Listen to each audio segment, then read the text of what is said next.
ایک بات پڑھی نسائی شریف میں اور دیگر کتابوں میں، کچھ باتیں انسان کے لیے غذا بن جاتی ہیں۔ وہ بیمار ہو تو پڑھ کے تندرست ہو جاتا ہے، وہ دکھی ہو تو پڑھ کے سکھی ہو جاتا ہے، سن کے سکھی ہو جاتا ہے۔ حضرت ام سلیم، حضرت انس بن مالک کی والدہ، ان کے شوہر موجود نہیں تھے، انتقال کر گئے، تو حضرت ابو طلحہ انصاری کہتے ہیں کہ میں نکاح کرنا چاہتا تھا۔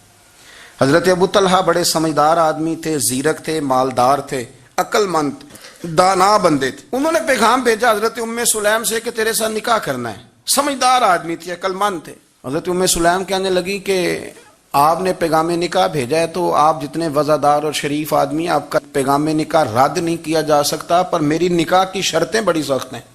ہم نے کہا وہ کیا؟ کہنے لگی میرا حق مہر بڑا مہنگا ہے، اگر آپ میرا حق مہر ادا کریں تو وہ میں آپ سے نکاح کر لیتی ہوں۔ حضرت ثابت رضی اللہ تعالیٰ عنہ فرمایا کرتے تھے دنیا میں اتنا تگڑا حق مہر میں نے کسی بی بی کا نہیں دیکھا، اور اتنا خوبصورت بھی نہیں دیکھا جتنا حضرت ام سلیم کا حق مہر ہے۔ حضرت ابو طلحہ کہنے لگے بی بی تو حق مہر بتا، تیرا کیا حق مہر ہے؟ دیکھو ان لوگوں کا ایمان کتنا مضبوط تھا، تعلق کتنا گہرا تھا۔ ام سلیم کہتی ہے حق مہر دے دو، اور جو لفظ انہوں نے بیان کیے وہ اتنے شاندار ہیں کہ وجد کرنے کو دل کرتا ہے۔ فرمانے لگی بس حق مہر لوں گی، اس کے بعد کسی چیز کا سوال نہیں کروں گی، ساری زندگی خرچہ نہیں مانگوں گی، روٹی پانی کپڑا جو دو گے پہن لوں گی، پر ایک حق مہر وہ اگر دیتے ہو تو میں نکاح کر لیتی ہوں، اس کے علاوہ سوال کوئی نہیں۔ حضرت ابو طلحہ کہنے لگے بی بی بتا تو صحیح حق مہر کیا، تو رو پڑی۔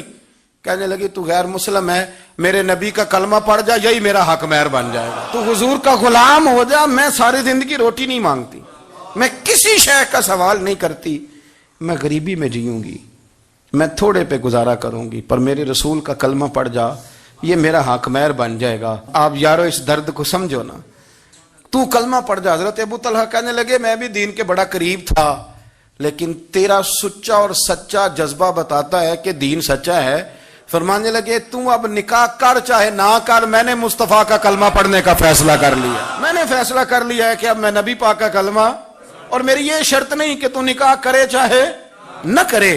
یہ وہ واحد حق مہر ہے۔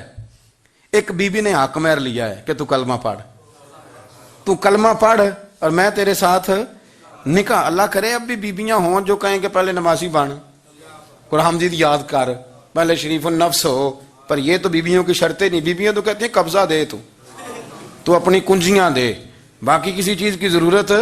میرے رسول کریم علیہ السلام کے غلاموں کی دین کے ساتھ جو کمٹمنٹ ہے، دین کے ساتھ ان کا جو گہرا مضبوط ربط ہے، اس ربط کا انداز یہ ہے کہ عورتیں بھی کہتی ہیں کہ آپ کلمہ پڑھ جائیں، ہمارا حق مہر ہو گیا۔